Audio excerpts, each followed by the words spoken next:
بسم الله الرحمن الرحيم. الرحمن علم القرآن.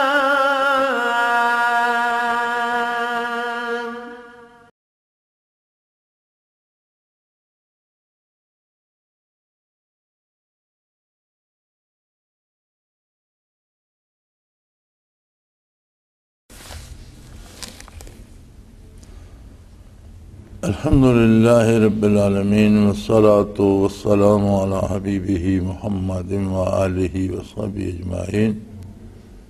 أعوذ بالله من الشيطان الرجيم. بسم الله الرحمن الرحيم. الذين قالوا لإخوانهم وقعدوا لو أطاعونا ما قتلوا قل فادرؤوا عن أنفسكم الموت إن كنتم صادقين ولا تحسبن الذين قتلوا في سبيل الله أمواتا بل أحياء عند ربهم يرزقون فرحين بما آتاهم الله من فضله ويستبشرون بالذين لم يلحقوا بهم من خلفهم ألا خوف عليهم ولا هم يحزنون يستبشرون بنعمة من الله وفضل وأن الله لا يضيع أجر المؤمنين. اللهم سبحانك لا علم لنا إلا ما علمتنا إنك أنت العليم الحكيم. مولاي صل وسلم دائما أبدا على حبيبك خير الخلق كلهم.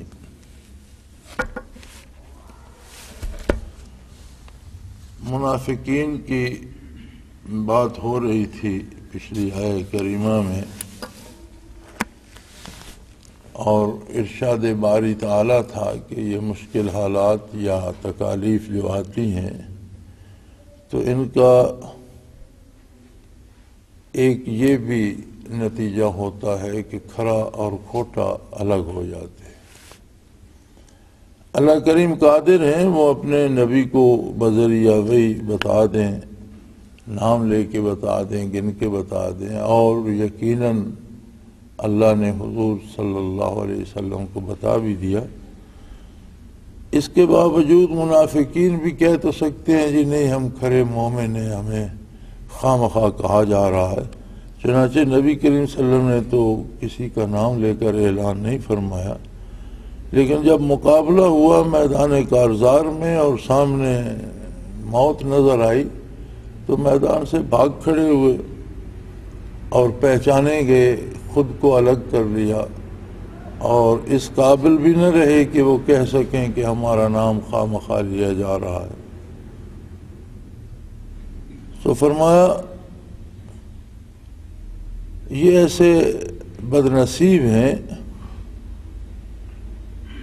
کہ اپنے بھائیوں کی نسبت یا اپنے رشتہ داروں دوستوں کو کہتے ہیں کہ اگر تم بیٹھے رہتے اور ہماری بات سنتے، جہاد میں شریک نہ ہوتے، حضور اکرم صلی اللہ علیہ وآلہ وسلم کے ساتھ میدان کارزار میں نہ جاتے، لو اطاعونا ما قتلوا، اگر ہماری بات مانتے تو تم قتل نہ ہوتے، تم تو گئے اور مارے گئے، اور ہم تو پہلے کہہ رہے تھے کہ یہ اس لشکر کے ساتھ لڑنا یہ جنگ نہیں، خودکشی ہے، اپنے آپ کو مارنا ہے۔ تو اللہ کریم نے فرمایا کہ انہیں یہ جواب دیجئے قل فادرؤوا عن انفسکم الموت ان کنتم صادقین، اگر تم اپنے دعوے میں سچے ہو کہ تمہارا ساتھ دیتے، تمہاری بات مانتے تو یہ قتل نہ ہوتے، تو تم خود کیوں مرتے ہو؟ آخر تم میں سے بھی تو کوئی نہ کوئی موت کی نظر ہو رہا ہے، اور تم بھی تو مر رہے ہو۔ جو جنگ میں نہیں جاتے کیا وہ نہیں مرتے؟ تو تم کیوں مر رہے ہو؟ اپنے آپ سے، اپنی جان سے تو موت کو دور کرو، اپنے آپ کو تو موت سے بچاؤ۔ اگر تم اپنے دعوے میں سچے ہو تو پھر تو تمہیں نہیں مرنا چاہیے، لیکن مر تو تم بھی رہے ہو۔ دراصل فلسفہ موت و حیات جو ہے بات اس پہ ہو رہی ہے۔ موت کیا ہے؟ عام آدمی کی نظر میں یا جو عام ایک رویہ ہے وہ یہ ہے کہ موت شاید کوئی خاتمہ ہے زندگی کا اور بات ختم ہو گئی. موت زندگی کا خاتمہ نہیں ہے. زندگی کے مختلف حصے ہیں کہ ارواح تو ازل میں بن گئی اور عالم امر میں زندہ ہے. زندگی کا ایک حصہ ہے. شکم مادر میں منتقل ہوتی ہے روح تو جتنا عرصہ ماں کے پیٹ میں رہتی ہے وہ بھی زندگی کا ایک حصہ ہے. وہ غذا کھاتی ہے, وجود بڑھتا رہتا ہے. دنیا میں پیدا ہوتے ہیں تو یہ بھی زندگی کا ایک اس سے اگلا حصہ ہے. دنیا سے عالم برزخ میں جاتے ہیں تو یہ ایک اور حصہ شروع ہو جاتا ہے زندگی کا. پھر میدان حشر میں ساری خلق خدا جمع ہوگی. عرصہ محشر بھی زندگی کے حصوں میں سے ایک حصہ ہے. پھر وہاں جب فیصلہ ہوگا اہل جنت جنت میں جائیں گے, اہل نار دوزخ میں جائیں گے, تو حقیقی زندگی وہاں سے شروع ہوگی جو کبھی ختم نہ ہوگی. یہ زندگی کی منزل ہے اور اس سے کسی کو مفر نہیں. کوئی مومن ہے یا کافر, کوئی نیک ہے یا بدکار, کوئی پڑھا لکھا ہے یا ان پڑھ, اسے زندگی کے ان مراحل سے گزرنا ہے. اب اگر کوئی کہتا ہے کہ جہاد پہ جاتے ہو اور مارے جاؤ گے, تو جو جہاد پہ نہیں جاتے کیا وہ موت سے دوچار نہیں ہوتے؟ جو زندگی کے ان تمام مراحل کو سمجھ کر اگلے مرحلے کی تیاری کرتے ہیں, اللہ جل شانہ اور اس کے حبیب کی اطاعت کرتے ہیں خلوص دل کے ساتھ, صدق دل کے ساتھ, تو ان کے لیے موت یا ما بعد الموت یا برزخ یا میدان حشر کوئی مسئلہ نہیں ہے. بلکہ وہ زندگی میں بھی محترم ہوتے ہیں, انہیں اللہ کی طرف سے عزت نصیب ہوتی ہے, احترام نصیب ہوتا ہے. ان کی موت بھی آبرومندانہ ہوتی ہے. برزخ میں بھی وہ انہیں خوشی اور مسرت نصیب ہوتی ہے. میدان حشر میں بھی انہیں حضور نبی کریم صلی اللہ علیہ وآلہ وسلم کے لوائے حمد کے زیر سایہ جگہ نصیب ہوگی اور جنت میں داخلہ نصیب ہوگا اور ہمیشہ ہمیشہ کی امن اور خوشی اور مسرت نصیب ہوگی. لیکن جو زندگی میں اطاعت الہی سے یا ایمان باللہ سے یا نبی کریم صلی اللہ علیہ وسلم کی اطاعت سے محروم رہتے ہیں, وہ اپنے کیے کا انجام پاتے ہیں. اب ان کے لیے جو دشواریاں جو مصائب ہیں وہ زندگی میں بھی بن جاتے ہیں. اور یہ کوئی عجیب بات نہیں, کوئی بدکار دنیا میں بھی پرسکون نہیں رہ سکتا. موت اور اسے بے آبرو کر دیتی ہے, اور مرنے کے بعد برزخ کے عذاب اور قبر کے عذاب الگ ہوتے ہیں. پھر اس کے بعد میدان حشر کی رسوائی اور اس کے بعد جہنم کے عذاب. اللہ اس سے پناہ میں رکھے اور ہر مسلمان کو حقیقی ایمان عطا فرمائے. ایمان کیا ہے؟ ایمان نام ہے نبی کریم صلی اللہ علیہ وسلم پر اعتبار کرنے کا, اعتماد کرنے کا. اس یقین کا نام ایمان ہے کہ حضور نے جو فرمایا ہے وہ سچ ہے. آپ نے فرمایا میں اللہ کا رسول ہوں, یہ سچ ہے. آپ نے فرمایا اللہ واحد ہے لا شریک ہے, سچ ہے. آپ نے فرمایا قیامت ہے, سچ ہے. آپ نے فرمایا عذاب و ثواب ہے, سچ ہے. اور آپ نے فرمایا کہ یہ کرو اور اس کام سے رک جاؤ, یہ بھی سچ ہے. یہ سچ ثابت کرنا پڑے گا, تب پتہ چلے گا کہ ہمیں حضور پر اعتماد ہے. دعویٰ تو ہر ایک کا ہے کہ مجھے نبی کریم صلی اللہ علیہ وسلم پر اعتماد ہے, لیکن اس دعوے کا پتہ تب چلتا ہے کہ جب حضور فرماتے ہیں اس دروازے سے مت نکلو, اس دروازے سے نکلو, تو ہم یہ دروازہ چھوڑ دیتے ہیں, اس سے نکلتے ہیں, تو پتہ چلتا ہے کہ ہمیں حضور کی بات پر اعتماد ہے. اس دروازے سے نکلنا ہمارے لیے یقیناً نقصان دہ ہے، تب حضور نے روک دیا، اور جہاں سے گزرنے کا حکم دیا وہ یقیناً ہمارے لیے امن کی جگہ ہے۔ لیکن ہم اگر حضور کے حکم کے خلاف کرتے ہیں تو ہم کہتے ہیں کہ ہمیں حضور پر اعتماد ہے، لیکن اندر سے ہم مانتے نہیں۔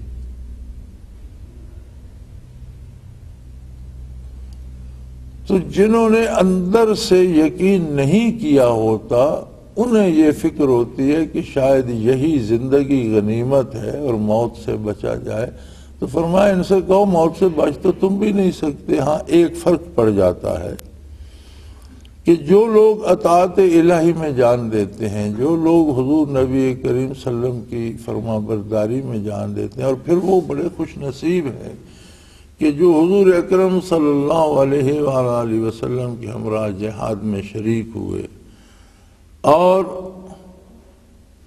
پھر وہاں شہید ہو گئے، جنہیں تم کہہ رہے ہو کہ اگر تم نہ جاتے تو قتل نہ ہوتے، ہمارے ساتھ بیٹھے رہتے تو موت سے بچ جاتے، وہ ایسے خوش نصیب ہیں کہ وہ قتل ہو کر مر نہیں گئے۔ یعنی یہ فلسفہ حیات وہاں جا کر، کارگہ الفت میں جا کر شہید ہونے سے، اللہ کی راہ میں جان دینے سے، یہ فلسفہ اس طرح بدل جاتا ہے کہ وَلَا تَحْسَبَنَّ الَّذِينَ قُتِلُوا فِي سَبِيلِ اللَّهِ أَمْوَاتًا، جو اللہ کی راہ میں قتل ہوتا ہے اس کے بارے یہ سوچو بھی نہیں کہ وہ مر گیا۔ یعنی یقین کرنا کہ وہ مر گیا یا یہ کہنا کہ وہ مر گیا دور کی بات ہے، اس کے بارے یہ سوچنا بھی منع ہے، ایسا گمان بھی مت کرو کہ وہ مر گیا۔ حالانکہ فرمایا وَلَا تَحْسَبَنَّ الَّذِينَ قُتِلُوا فِي سَبِيلِ اللَّهِ أَمْوَاتًا۔ اب قتل کا جو ہے صدور یہ وجود پہ ہوتا ہے، گولی لگتی ہے، تلوار لگتی ہے، کوئی ہتھیار لگتا ہے، بندہ اس سے مر جاتا ہے، سینہ پھٹ جاتا ہے، گردن کٹ جاتی ہے۔ آج کل کے اوزاروں سے ایسے ہتھیار ہیں کہ جسم کے پرخچے اڑ جاتے ہیں۔ تو قتل ایک ایسا لفظ ہے جس سے ہمیشہ بدن میں تباہی آتی ہے اور آدمی موت سے دوچار ہوتا ہے، ورنہ تو بیمار ہو کر بھی مر جاتا ہے، اسے کوئی قتل نہیں کہتا۔ ہارٹ اٹیک ہوتا ہے، مر جاتا ہے، اسے کوئی قتل نہیں کہتا۔ جسے ہمیشہ جس کے جسمانی ساخت کو تباہ کیا جائے، گلا دبا کر مار دو، سانس روک کر مار دو، گولی مار کر مار دو، تلوار سے مارا گیا، تو قتل کا فعل جو ہے وہ جسم کی تباہی کا نتیجہ ہوتا ہے۔ یہاں فرمایا کہ جسم کے پرخچے اڑ گئے، قتل ہو گیا، لیکن وہ مرا نہیں۔ اسے مردہ نہ کہو، تو مرا نہیں بار الہ، تو کیا ہے فرمایا بل احیاء عند ربہم، وہ اپنے اللہ کے پاس پہنچ گیا اور زندہ ہے۔ یرزقون، کھاتا پیتا ہے، انہیں رزق دیا جاتا ہے۔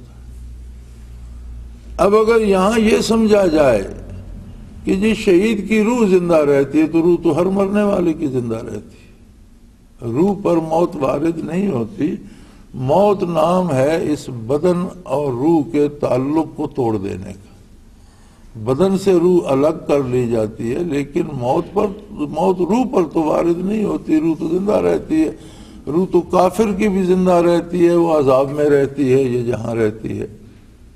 تو اگر یہ مانا جائے کہ شہید کی صرف روح زندہ رہتی ہے، تو پھر کیا فرق ہے شہید میں اور غیر شہید میں، یا شہید میں اور ایک کافر میں کیا فرق ہے؟ اگر شہید کو رب العالمین نے زندہ ماننے کا حکم دیا تو اس کا مطلب یہ ہے کہ اس کی روح کا تعلق اس کے بدن سے بھی اتنا مضبوط ہوتا ہے، اس دنیا سے وہ چلا جاتا ہے، قتل ہو گیا، اس دنیا کے احکام گرمی سردی موسم اس پہ وارد نہیں ہوتے، اس دنیا کی غذا نہیں کھاتا، عالم برزخ میں چلا گیا، لیکن روح کا تعلق بدن سے اتنا مضبوط رہتا ہے کہ شہداء کے بدن نہ گلتے ہیں، نہ سڑتے ہیں، نہ پرانے ہوتے ہیں۔ جس طرح روح بدن میں موجود رہتی ہے تو بدن سلامت رہتا ہے، اسی طرح شہداء کے بدن بھی سلامت رہتے ہیں۔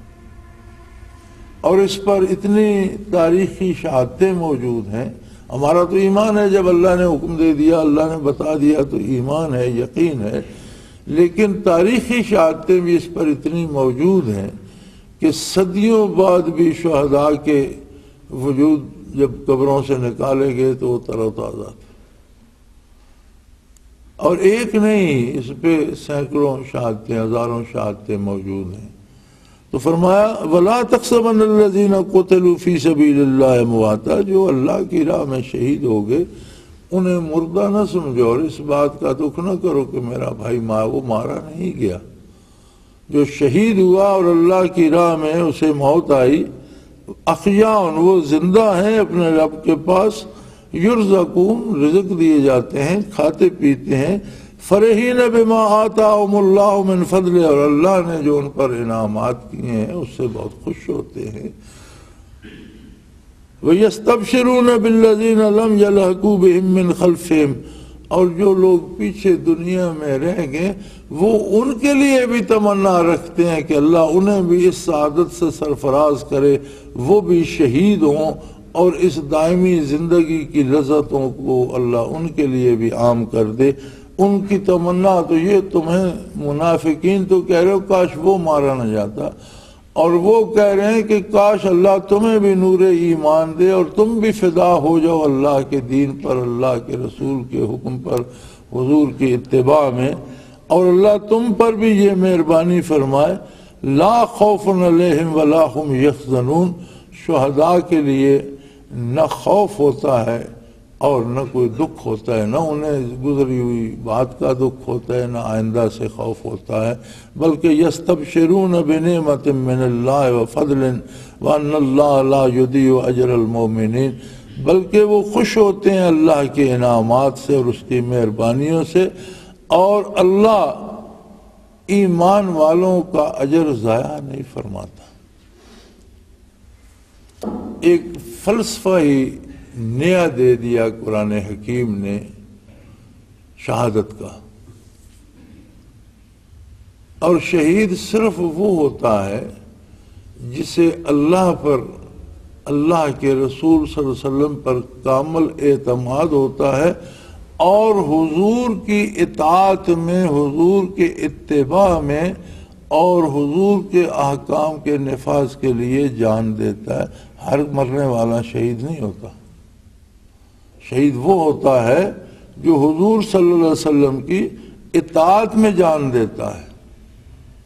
تو یہاں تو اب یہ عالم ہے کہ ضیاء الحق مرحوم نے جب وہ حکمران تھے تو اندرا گاندھی نے سکھوں پر فوج کشی کی، اور ان کا جو گولڈن ٹیمپل ہے اس پہ چڑھائی ہوئی اور بہت سے سکھ مارے گئے۔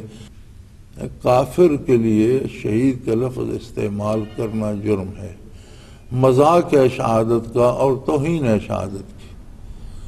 اب وہ ہندوؤں نے ایسا اپنایا کہ اب ان کا کوئی مارا جائے تو وہ کہتے ہیں یہ جو لڑائی میں مارے گئے، سیاچین وغیرہ پہ مارے گئے، تو آپ ان کی خبریں سنیں تو وہ ان سب کو شہید کہتے ہیں، حالانکہ ان کے ہاں شہادت کا یا حیات بعد الموت کا کوئی تصور ہی نہیں۔ ان کا تصور تو یہ ہے کہ جو مرتا ہے پھر کسی نہ کسی شکل میں دنیا میں پیدا ہو جاتا ہے، اگر اس کے اعمال اچھے ہوتے ہیں تو کسی امیر کے گھر پیدا ہو جاتا ہے، اور برے اعمال ہوتے ہیں تو کسی جانور کی شکل میں، کتے گدھے چوہے کی شکل میں پیدا ہو جاتا ہے۔ پھر ایک عقیدہ ان کا یہ بھی ہے کہ کچھ روحیں جو ہیں وہ مرنے کے بعد چوہوں کی شکل میں رہتی ہیں جب تک انہیں دنیا میں بھیجا نہیں جاتا، تو کچھ عرصہ انہیں تو چوہوں کے ایسے مندر بنے ہوئے ہیں جن میں لاکھوں چوہے دودھ پی رہے ہیں، پل رہے ہیں، تو وہ سمجھتے ہیں کہ یہ ہمارے مرنے والوں کی روحیں ہیں جو ان چوہوں میں پھر رہی ہیں، اور پھر انہیں دنیا پہ بھیجا جائے گا۔ وہ آخرت کے، قیامت کے، جنت دوزخ کے قائل نہیں، بلکہ وہ اواگون یعنی ریکارنیشن، یعنی بار بار پیدا ہونے کا عقیدہ ہے ان کا، کہ پھر بندہ اسی دنیا میں آتا ہے اور پھر مرتا ہے، پھر واپس اسی دنیا۔ تو اس میں شہادت کا کیا مطلب ہوا؟ یعنی وہاں تو کوئی تصور ہی نہیں ان کے پاس۔ یہ تو عقیدہ ہی اسلام کا ہے۔ اور اب جب دو مسلمان آپس میں لڑ پڑتے ہیں تو اب نیا مسئلہ کھڑا ہو جاتا ہے کہ ان دونوں میں شہید کون ہے۔ جیسے آج کل ہماری فوج بھی لڑ رہی ہے اور اس کے ساتھ سول کے لوگ بھی لڑ رہے ہیں، نمازیں وہ بھی پڑھتے ہیں، نمازیں وہ بھی پڑھتے ہیں، کلمہ وہ بھی پڑھتے ہیں، کلمہ وہ بھی پڑھتے ہیں، تو ایک دوسرے کو مار بھی رہے ہیں۔ فوجی کہتے ہیں فوجی شہید ہو گئے، اور اتنے جو تھے تخریب کار یا انہیں کچھ عسکریت پسند یا دہشت گرد یا جو نام بھی دیں وہ ہلاک ہو گئے۔ ان سے پوچھو تو وہ کہتے ہیں ہمارے اتنے شہید ہو گئے اور اتنے فوجی مارے گئے، ہلاک ہو گئے۔ اب اس کا فیصلہ کون کرے گا؟ اس کا فیصلہ وہی کرے گا جس کی عدالت میں جائیں گے کہ کون اس کی ذات کے لیے، اس کے دین کے نفاذ کے لیے، حق کے نفاذ کے لیے، کون اتباع رسالت کے لیے اور حضور صلی اللہ علیہ وسلم کا حکم مانتے ہوئے خلوص دل کے ساتھ لڑ کر موت سے ہمکنار ہوا اور شہید ہوا، اور کون محض افراتفری میں مارا گیا جسے نہ کوئی دین سے غرض ہے، نہ حق سے، نہ سچائی سے۔ تو ویسے سادہ سا ایک اصول بھی ہے کہ شہادت ہوتی ہے ظلم کے خلاف لڑنے میں، عدل کے نفاذ کے لیے۔ مظلوم شہید ہوتا ہے جو حق کی اطاعت کے لیے لڑ رہا ہے، اور جو کفر کی یا بے دینی کی ترویج کے لیے یا بے حیائی کی ترویج کے لیے لڑ رہا ہے، اس نے شہید کیا ہونا۔ میرے خیال میں یہ فیصلہ بڑا اچھا ہو جاتا ہے میدان کربلا میں کہ دونوں طرف لڑنے والے کلمہ گو تھے۔ ایک طبقے کو ہم شہید کہتے ہیں، ایک فوج کو، ایک طرف کے شہداء کو شہید کہتے ہیں، دوسری طرف کے مرنے والوں کو کوئی شہید نہیں کہتا، حالانکہ وہ بھی کلمہ پڑھتے تھے، وہ بھی مسلمان تھے۔ تو دو مسلمان قوتیں جب ٹکراتی ہیں تو پھر شہید کسے کہا جائے؟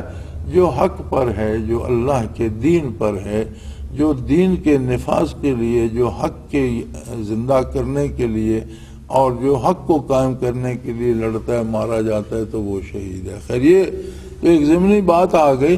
یہاں موت کی جو فلسفی تھی وہ قرآن حکیم نے بیان کر دی کہ ہر مرنے والا مر نہیں جاتا۔ موت زندگی کا خاتمہ نہیں ہے، موت کو سمجھا ہے غافل اختتام زندگی، اور ہے یہ شام زندگی صبح دوام زندگی، یعنی موت زندگی کا خاتمہ نہیں ہے۔ جب آپ مرتے ہیں تو ایک نئی صبح زندگی کی طلوع ہو جاتی ہے جو دائمی زندگی ہے، جسے ختم ہونا ہی نہیں۔ اس کے بعد پھر کبھی کوئی نہیں مرے گا۔ موت کو موت آئے گی، پھر مرنے والوں کو موت نہیں آئے گی۔ خصوصاً انسانوں کی بات ہو رہی ہے تو انسانی روح جو ہے یہ عالم خلق سے نہیں ہے، وجود اس کا عالم خلق سے ہے، روح اس کی عالم امر سے متعلق ہے۔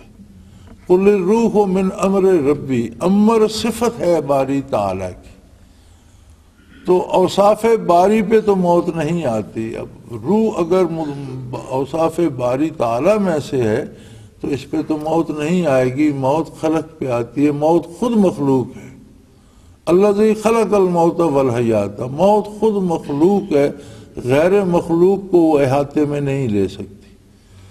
تو موت بدن سے روح کا رشتہ توڑ دینے کا نام ہے، لیکن جو شہید ہوتے ہیں ان کا رشتہ عام آدمی کی طرح توڑا نہیں جاتا، بلکہ وہ زندہ رہتے ہیں، اور روح کا رشتہ بدن سے بھی ایسا رہتا ہے کہ بدن بھی ہمیشہ قیامت تک تر و تازہ رہتا ہے، تر و تازہ رہے گا۔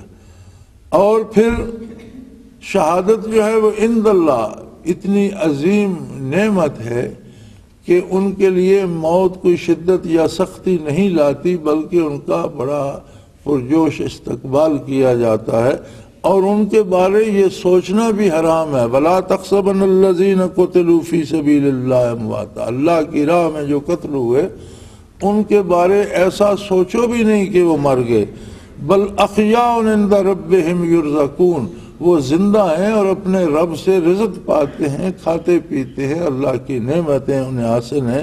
اور فرحین بما آتاہم اللہ، اللہ تعالیٰ جو انہیں رزق دیتے ہیں، جو نعمتیں دیتے ہیں، اس سے بڑے خوش ہوتے ہیں اور اس کے انعامات سے بڑے خوش ہوتے ہیں۔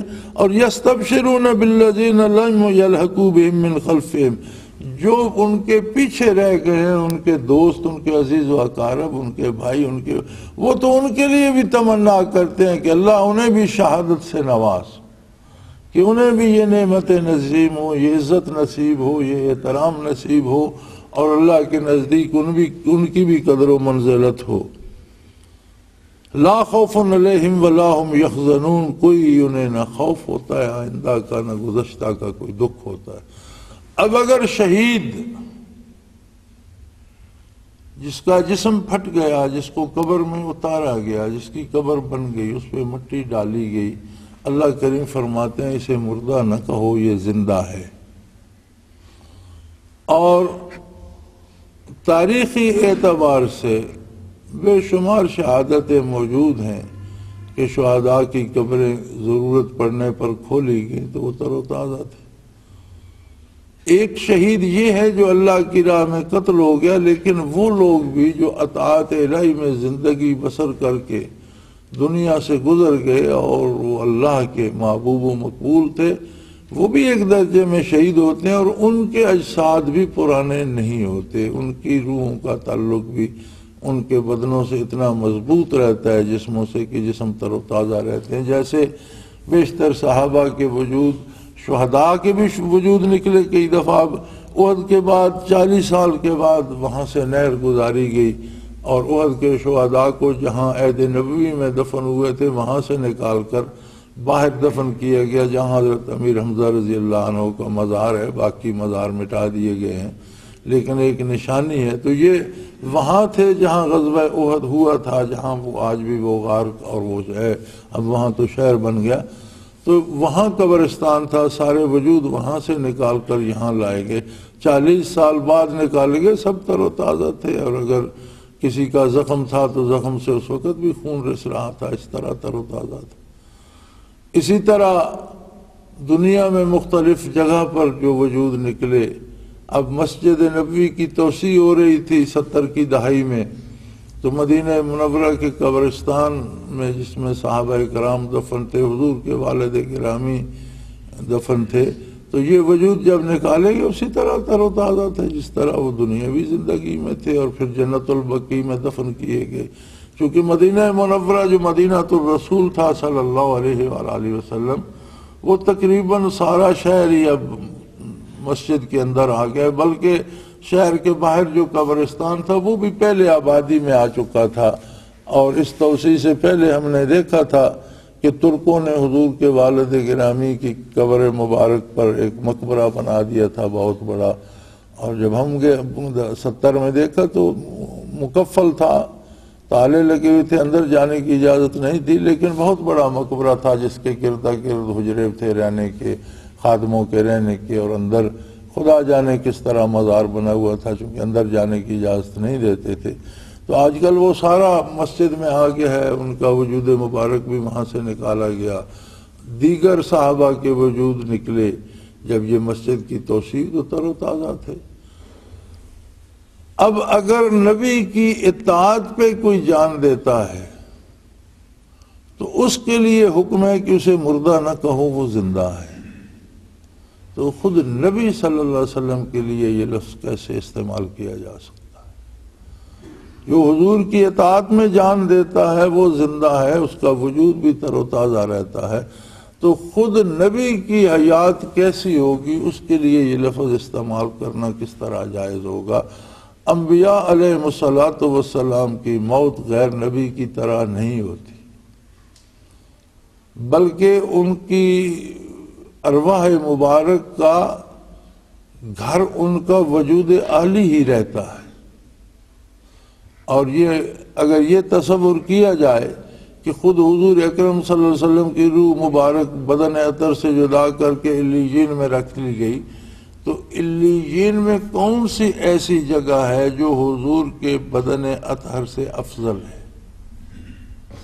جس طرح حضور کی روح تمام ارواح میں افضل ترین ہے، اسی طرح حضور کا بدن مبارک بھی اللہ کی ساری مخلوق میں افضل ترین ہے۔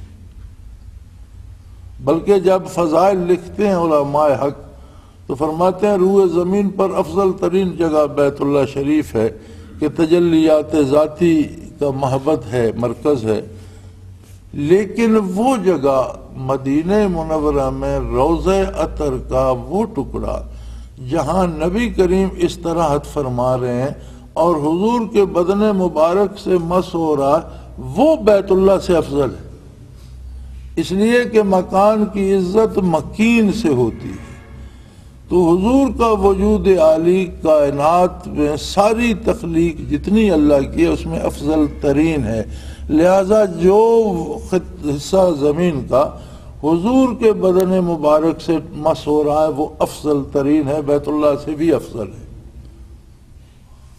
تو علیین میں یا تو کوئی ایسی جگہ ماننی پڑے گی جو وجود اطہر سے زیادہ افضل ہو، اور اگر یہ ماننا محال ہے تو پھر شہید کو، ولی کو، صحابی کو تو مرنے کے بعد ترقی نصیب ہو اور ان کی روح اعلیٰ جگہ پر رہے، اور وصال نبوی پر حضور کی روح اعلیٰ جگہ کو چھوڑ کر اس سے کمتر جگہ پہ تشریف لے جائے گی۔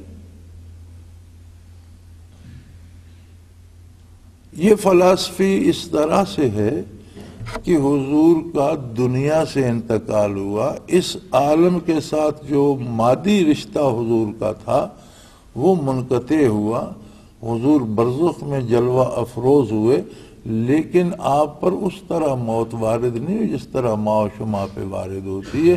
جس طرح اس دنیا میں جلوہ افروز تھے اسی طرح برزخ میں جلوہ افروز ہیں، اور جو ادب حیات دنیاوی میں بارگاہ نبوی کا تھا آج بھی روضہ اطہر کا وہی ادب ہے، اور وہاں آواز بلند کرنا حرام ہے، بے ادبی کرنا، توہین کرنا کفر کے زمرے میں آتا ہے۔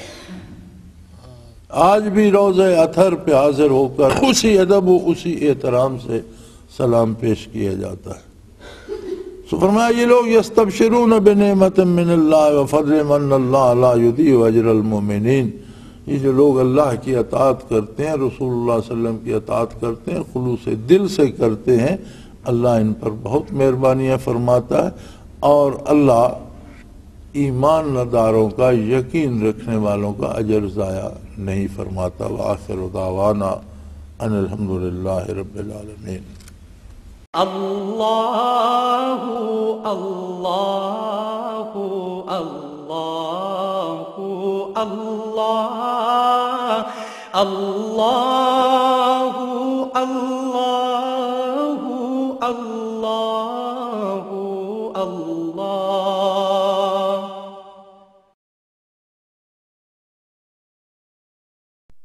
حضرت امیر محمد اکرم آوان مد ذلہ العالی دارالعرفان منارہ ضلع چکوال میں سالہ سال سے قرآن و حدیث کے اوپر خطابات کر رہے ہیں اور سلسلہ نقشبندیہ اویسیہ کے مطابق لوگوں کو ذکر الہی کی تربیت دے رہے ہیں۔